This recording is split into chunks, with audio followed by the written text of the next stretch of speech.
हजार, लाख, करोड़, करोड़ों की कहानी धौंस की धमक से धब्बों की शक्ल में बच्चों के भविष्य सुधारने धुंधलाते सुरागों से निकली है। बंदर बांट और भ्रष्टाचार हुआ है। धांधली की धधकती कहानी, कालिख से पुती, कमीशन से रंगी, कलंक की एक और कहानी। अधीक्षक हैं हॉस्टल के, ये बात करने को तैयार नहीं है। इसको चालू करके नहीं देखिए सर। कब से रखा हुआ ये भी? ये पर साल से रखा है। अब मेरे को इतना कंप्यूटर है तो मैं ठीक है चालू करके नहीं देखी। ये सिर्फ कहानी नहीं, दास्ताने खिलवाड़ है। नियमों से, कायदों से, भरोसे से खिलवाड़। इस खिलवाड़ में खिलाड़ी अनेक, इस खिलवाड़ में एक महाघोटाले की पटकथा, इस खिलवाड़ में दोगली व्यवस्था का हलफनामा, इस खिलवाड़ में भ्रष्ट गठजोड़ का ब्लूप्रिंट।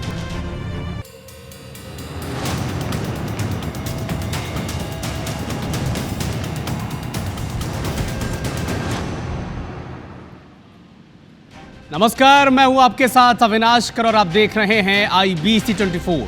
सच्चाई और निष्पक्षता IBC 24 का संकल्प है। हम हर बार वो मुद्दे उठाते हैं जिसका सरोकार जनता से जुड़ा होता है, और इस बार हमने जो मुद्दा उठाया है वो जुड़ा है देश के भविष्य से। IBC 24 के स्टिंग ऑपरेशन रावण ने 1500 करोड़ रुपए से ज्यादा के महाघोटाले का पर्दाफाश किया।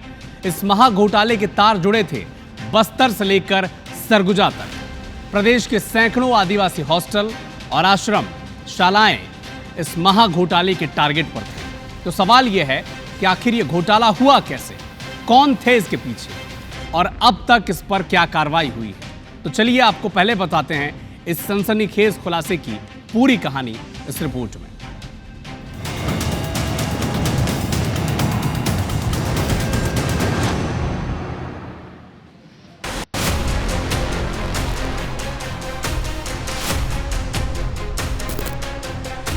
IBC 24 का ऑपरेशन रावण, 1500 करोड़ का महाघोटाला।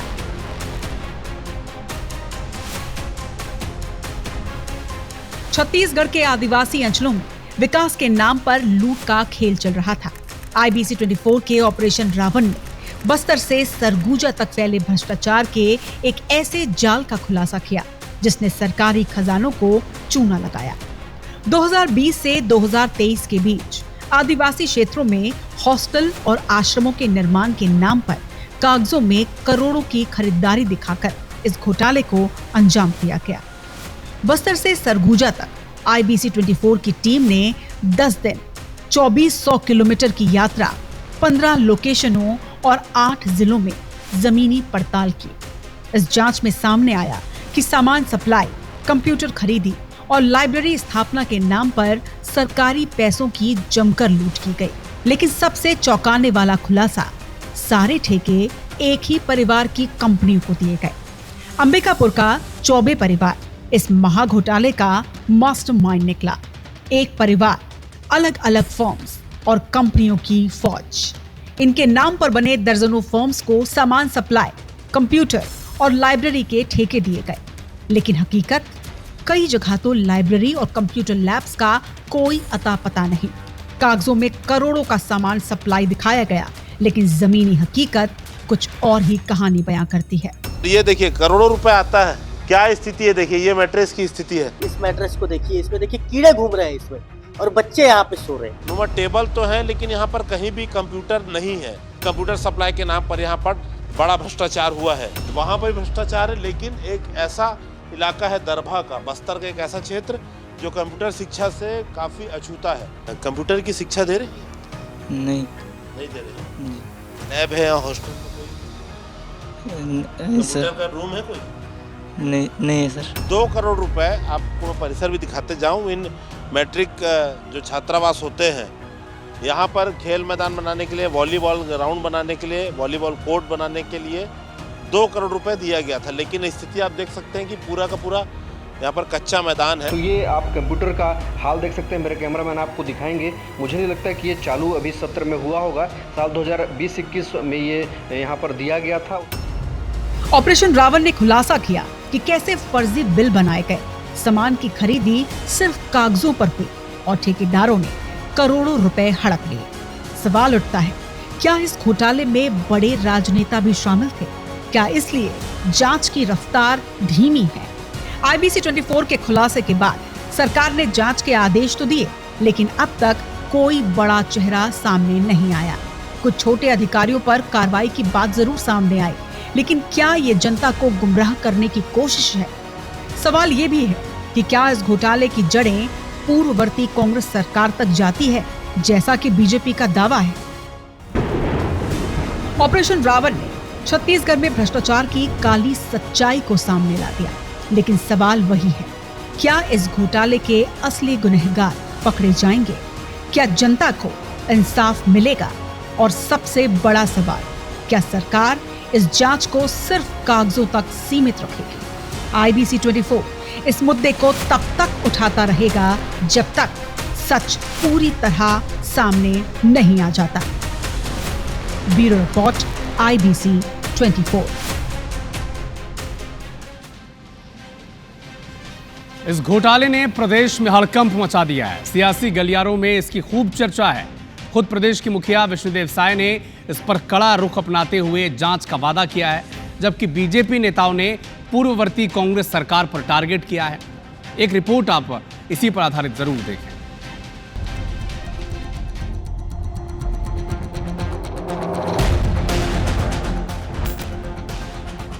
IBC 24 के ऑपरेशन रावण ने छत्तीसगढ़ में आदिवासी छात्रों के लिए बने फंड में हुए करोड़ों के घोटालों का पर्दाफाश किया है। जांच में सामने आया कि पूर्व कांग्रेस सरकार के दौरान 8 आदिवासी बाहुल्य जिलों में छात्रावासों और आश्रमों के लिए सामान आपूर्ति के टेंडर में बड़े पैमाने पर गड़बड़ी की गई। इस घोटाले के केंद्र में एक व्यक्ति नीरज चौबे और उनकी 8 फर्म्स हैं, जिन्हें कथित तौर पर ये ठेका दिया गया, जिसके जरिए सामान आपूर्ति के नाम पर करोड़ों का गबन हुआ।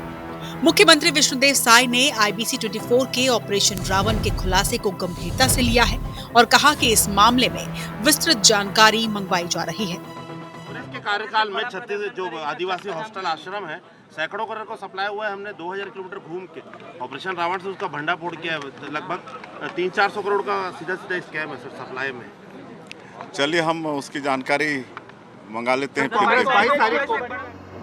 इधर वन मंत्री केदार कश्यप ने कांग्रेस पर निशाना साधते हुए कहा कि उन्होंने शिक्षा के केंद्र में भी भ्रष्टाचार किया।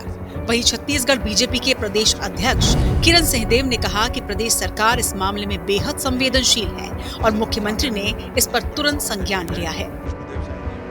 ये जो मामले खुल के आ रहे हैं, तो कहीं न कहीं से कांग्रेस सरकार का इसमें स्पष्ट तौर पे उनकी संलिप्तता दिखाई देती है।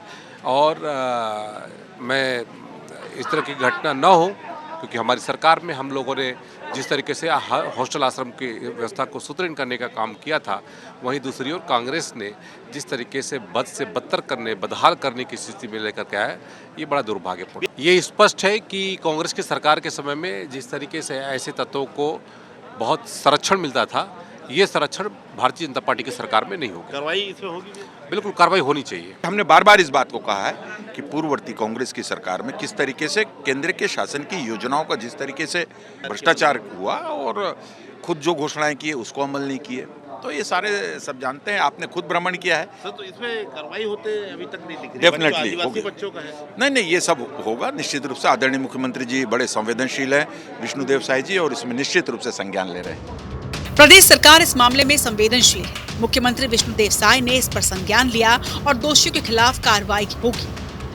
IBC 24 के ऑपरेशन रावण ने न केवल इस घोटाले का खुलासा किया, बल्कि ये सवाल भी उठाया कि आखिर आदिवासी बच्चों के भविष्य के लिए आए फंड का दुरुपयोग कैसे हुआ। अब सबकी नजर इस बात पर है कि इस मामले में जांच कितनी पारदर्शी होगी और दोषियों को कब तक सजा मिलेगी। Bureau report, IBC 24। तो इस कैंपेन के शुरू होने के बाद से ही भारतीय जनता पार्टी ने सोशल मीडिया पर इस मुद्दे को जमकर भुनाया भी है और उठाया भी है। बीजेपी के तीखे तल्ख पोस्ट और विपक्ष पर निशाना साधने की रणनीति ने सियासी माहौल सोशल मीडिया पर भी बड़ा गर्म कर दिया। बीजेपी ने इस मुद्दे पर क्या क्या कहा और कैसे सोशल मीडिया को हथियार की तरह इस्तेमाल किया, इस रिपोर्ट में देखिए।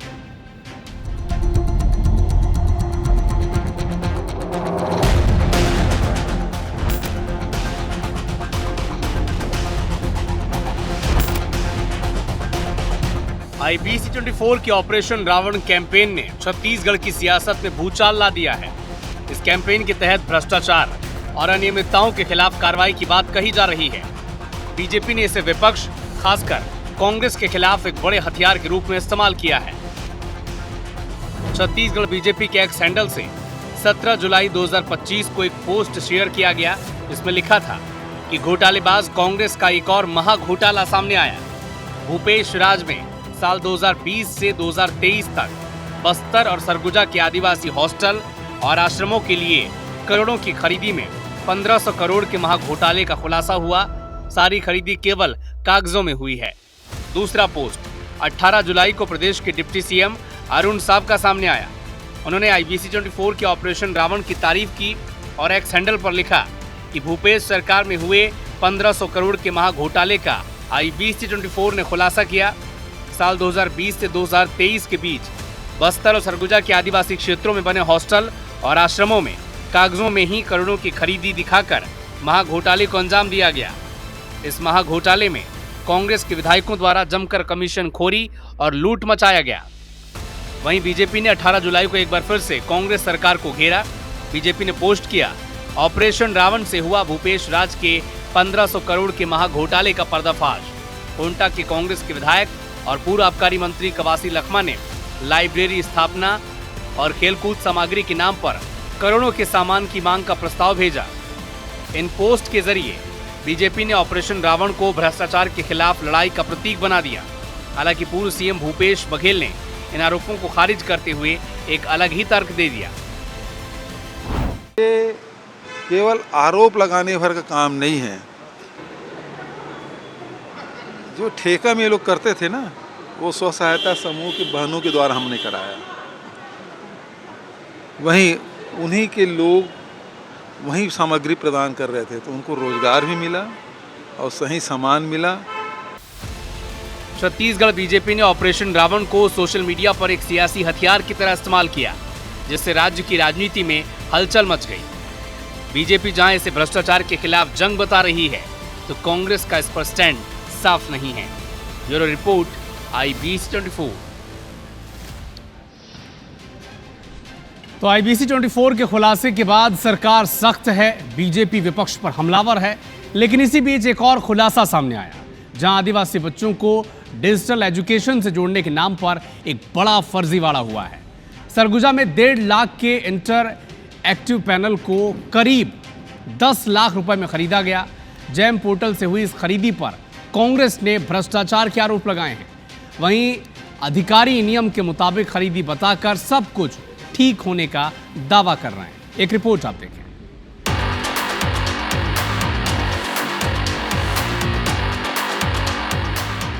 IBC 24 के ऑपरेशन रावण के बाद आदिवासी क्षेत्रों में फर्जीवाड़े के और मामले सामने आ रहे हैं। ऐसे ही एक फर्जीवाड़ा सरगुजा में डिजिटल एजुकेशन के नाम पर हुआ। यहाँ 1.5 लाख के पैनल की खरीदी 9,99,500 रुपए में कर ली गई। दरअसल कोरिया जिले की कंपनी ने जैम पोर्टल के जरिए सरगुजा आदिवासी विभाग को 5 इंटरएक्टिव पैनल की सप्लाई की है। इसके लिए सांसद मद से 50 लाख रुपए का भुगतान किया गया। इसे लेकर कांग्रेस शासन प्रशासन की मंशा पर सवाल खड़े कर रही है। बच्चों की शिक्षा सामग्री से खिलवाड़ किया जा रहा है। डिस्प्ले इलेक्ट्रिक इंटरेक्टिव पैनल, ये डिस्प्ले पैनल जो बोर्ड होते हैं जिससे बच्चे को पढ़ाया जाता है, आजकल आते हैं डिजिटल बोर्ड, वो डिजिटल बोर्ड खरीदे गए हैं जैम के माध्यम से ट्राइबल विभाग पर। उस डिजिटल बोर्ड की कीमत 1.5 लाख रुपए है।